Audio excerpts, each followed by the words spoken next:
First thing ఈ సినిమాలో నాకు చాలా హ్యాపీ ఏంటంటే 12th 13th నాడు వంశీ గారు ఇందాక చెప్పినట్టు చాలా స్ట్రెస్లో ఉన్నారు. మీరు ఆ రోజు చూశారు కదా.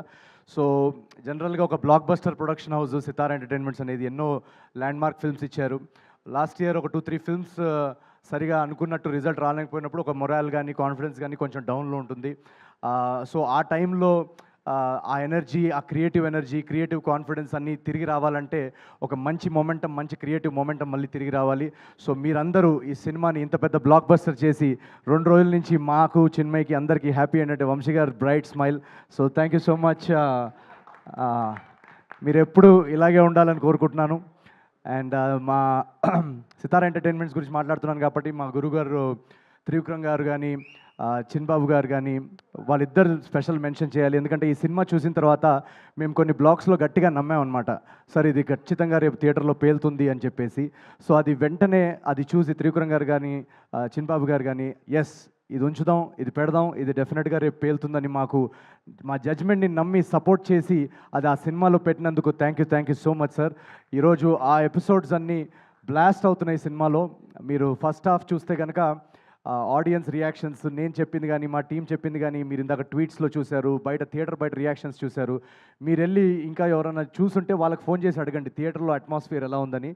ఫస్ట్ షో నుంచి, ఫస్ట్ సీన్ మొదలైనప్పటి నుంచి ఇంటర్వెల్ దాకా నాన్ స్టాప్ నవ్వుతున్నారు. ఆ తర్వాత సెకండ్ హాఫ్లో మేము ట్రైలర్లో చూపిన పొలిటికల్ ఎపిసోడ్స్ ఉన్నాయి, మొన్న ఈవెంట్లో కూడా చెప్పాం. యాక్చువల్గా ఆ పొలిటికల్ ఎంటర్టైన్మెంట్ ఎలా తీసుకుంటారని అని క్యూరియస్గా ఉన్నాం. న్యూజెర్సీ నుంచి ఫస్ట్ ఒక వీడియో వచ్చిందనమాట పొలిటికల్ ఎపిసోడ్స్ది. అక్కడ దీపం గుర్తుకే మన ఓటు అని ఇందాక చెప్పారు కదా. ఆ ఎపిసోడ్ మొదలైనప్పటి నుంచి అంతా షేక్ అవుతుంది. న్యూ హ్యాంప్షైర్లో ఎక్కడో పెట్టారు వీడియో. సో ఆ సెకండ్ హాఫ్ పొలిటికల్ ఎంటర్టైన్మెంట్ కూడా అంత బాగా రిసీవ్ చేసుకుంటున్నందుకు చాలా థ్యాంక్స్. మాకు చాలా నమ్మకం ఉండింది ఆ బ్లాగ్స్ అన్నిటి మీద. అండ్ మోస్ట్ ఇంపార్టెంట్ థింగ్, ఈ సినిమాలో మోస్ట్ సాటిస్ఫైయింగ్ థింగ్ ఏంటంటే, జనరలీ నా సినిమాల్లో డెఫినెట్గా ఎంటర్టైన్మెంట్ అందించడానికి నేను ట్రై చేస్తాను. బట్ ఈ సినిమాలో మేము రైటింగ్ లెవెల్లోనే రాసినప్పుడు ఒక ఇమోషనల్ డ్రామా, ఒక హ్యూమన్ ఇమోషన్స్తో కూడిన డ్రామా చెప్పాలని కూడా మా అటెంప్ట్ ఉండింది. సో లాస్ట్ 20-30 మినిట్స్ ఆ ఇమోషనల్ డ్రామా స్పేస్లోకి వెళ్ళాం మేము. నాకు జనరల్గా రాజ్ కుమార్ హిరానీ గారి సినిమాలంటే చాలా ఇష్టం. సో తెలుగులో అలాంటి ఒక ట్రీట్మెంట్ ఉన్న సబ్జెక్ట్ చేయాలనేదే అటెంప్ట్ ఈ అనగనగా ఒక రాజు. శ్రీరాములు సింగిల్ స్క్రీన్ మాస్ థియేటర్లో మేము చూసాం. మాస్ థియేటర్లో అఫ్ కోర్స్ ఎంటర్టైన్మెంట్ కానీ, యాక్షన్ బ్లాక్స్ కానీ, ఎలివేషన్ సీన్స్ కానీ వాటన్నిటికీ రెస్పాన్స్ అదిరిపోయింది.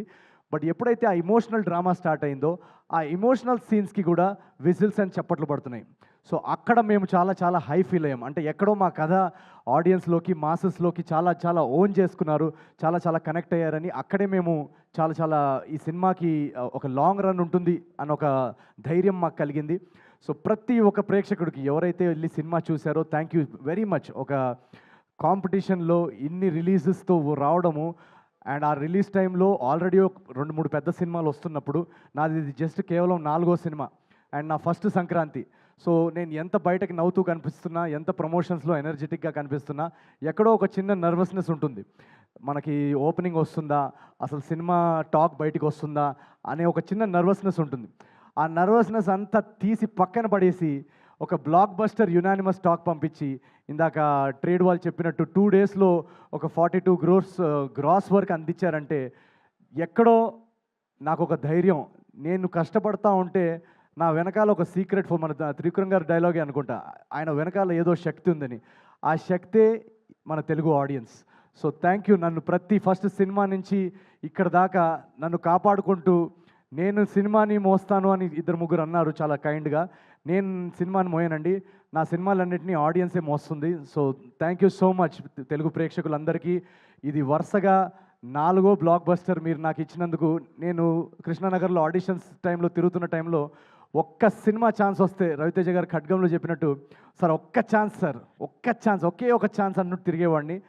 ఆ ఒక్క ఛాన్స్ వస్తే మా అమ్మ నాన్నకి అదిగో చూడు నేను చెప్పాను కదా నేను బాగా చేస్తానని, చూడు ఆ సినిమాలో చూడు నేను చేశానని చూపించడానికి ఒక్క ఛాన్స్. ఎందుకంటే ఆ టైంలో అందరు నన్ను డిస్కరేజ్ చేసేవాళ్ళు, సో రిలేటివ్స్ కానీ, ఫ్రెండ్స్ కానీ, మనకెందుకురా సినిమా కళలు ఇవన్నీ అని. సో ఆ ఒక్క ఛాన్స్ వస్తేనే చాలా గ్రేట్ అని అనుకుంటాం మనం. అలాంటిది ఈరోజు 4 కన్సిక్యూటివ్ బ్లాక్ బస్టర్స్ అందించారంటే అది ఒక అద్భుతం. అదొక నేను ఊహించలేని విషయం. ఆ ఊహించలేని విషయాన్ని సాధ్యం చేసింది మీ ప్రేక్షకులు మీరందరూ పేరు పేరున ప్రతి తెలుగు కుటుంబానికి నేను చాలా చాలా చాలా చాలా నేను ఎంత థ్యాంక్ యూ చెప్పుకున్నా కూడా అది సరిపోదు. నేను ఒకటే చేయగలుగుతాను, మీకు ఇలాగే రెట్టింపు ఎంటర్టైన్మెంట్ కొత్త కొత్త కథలతో మిమ్మల్ని ఎలాగైనా థియేటర్స్లో హోల్డ్ చేసి మిమ్మల్ని బోర్ చేయకుండా మీ టికెట్ ప్రైస్కి వర్త్ ఎంటర్టైన్మెంట్ అందించడానికి నేను నా 500% కృషి చేస్తాను. So thank you very much once again. And మా టీం అందరికీ, ఇక్కడ ఉన్న టీం అందరికీ, బిగినింగ్ ఫ్రమ్ చారులత. చారు నేను ఫస్ట్ టైం కలిసినప్పుడే నాకు తనలో ఒక చారులత క్యారెక్టర్ ఎక్సలెంట్గా చేస్తుందని అనిపించింది. ఈరోజు థియేటర్స్లో తన సీన్స్కి విజిల్స్ పడుతున్నాయంటే we are all very proud. And thank you so much Charu. Rao Ramesh గారు ఎక్సలెంట్ యాక్టర్. వాళ్ళ ఫాదర్ నాకు చాలా చాలా ఇష్టం. సో నేను కలిసినప్పుడు రావు గోపాలరావు గారి గురించి కూడా నాకు ఎన్నో కథలు చెప్పారు. ఆ రోజుల్లో ఆయన షూటింగ్స్ ఎలా ఉండేవి. సో అవన్నీ నాకు చాలా ఫాండ్ మెమరీస్ అవి. Thank you so much sir for your talent. మా టెక్నికల్ టీమ్ అంతా, యువరాజ్ సార్, గాంధీ గారు, మొత్తం టెక్నికల్ హెచ్ఓడీస్ అందరు ఇక్కడ ఎవరైతే ఉన్నారో అందరూ thank you so much. Chandra garu, Laddu, super performance. And Mari my director.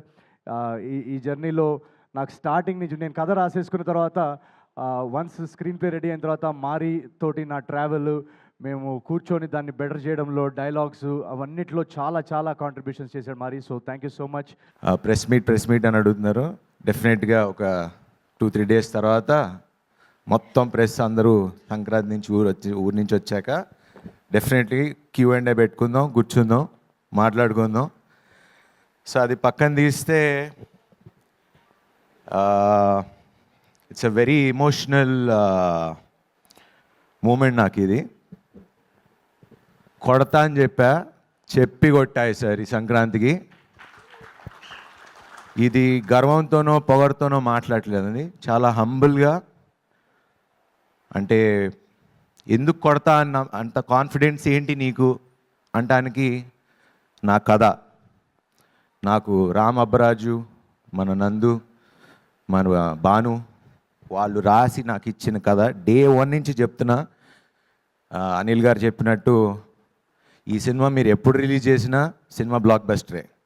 Sankranti అనేది డెఫినెట్లీ రెవెన్యూ వైజ్ ఇంకో 40-50% పెరుగుతుంది అండ్ రావాలని నేను కూడా మనసులో అనుకున్నా.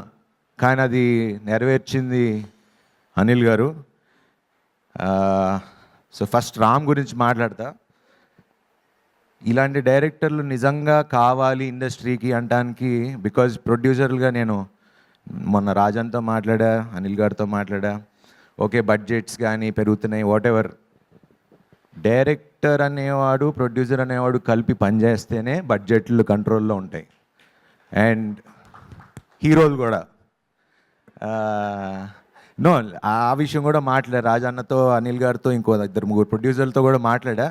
మా తరపున మీ సైడ్ ఏం కావాలి చెప్పండి sir, we're ready to do it. ఎందుకంటే అందరూ బాగుంటే మేము బాగుంటాం, ఇండస్ట్రీ బాగుంటుంది, 4 కాలాల పాటు మంచి సినిమాలు తీయగలం.